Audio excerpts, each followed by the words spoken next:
Autodemolizioni Signor, a Villorba dal 1969 al vostro servizio. Rotamazione auto, vendita ricambi nuovi e usati, vendita autovetture sinistrate o usate. Bentrovati al meteo. Anticiclone più debole, transiterà un sistema temporalesco su parte del nostro territorio che riuscirà a minare la stabilità atmosferica. Ecco il dettaglio di martedì 28 giugno.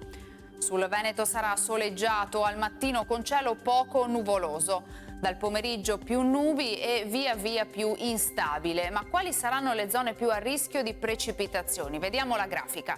Inizialmente avremo qualche rovescio su Bellunese, Veronese e Vicentino, i settori più ad ovest, quindi. Entro sera i fenomeni potrebbero estendersi un po' a tutta la nostra regione. Ma attenzione perché localmente potranno essere anche di forte intensità e con grandine a causa dell'intensa calura preesistente e il contrasto con aria più fredda dall'Atlantico. Non scomparirà l'afa, avremo temperature sostanzialmente stazionarie, minime tra 21 e 22 gradi, massime invece tra i 29 e i 33 gradi all'incirca. Spostiamoci ora sul Friuli Venezia Giulia, anche in questo caso al mattino cielo sereno, dal pomeriggio possibili temporali sui monti, col passare delle ore anche altrove. Temperature minime tra 20 e 27 gradi, massime sui 33-34 gradi.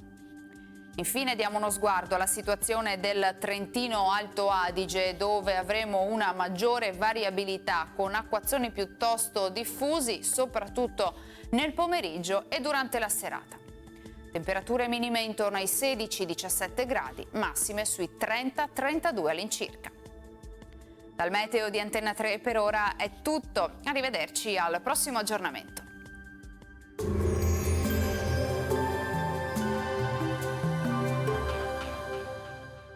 Autodemolizioni Signor, a Villorba dal 1969 al vostro servizio. Rotamazione auto, vendita ricambi nuovi e usati, vendita autovetture sinistrate o usate.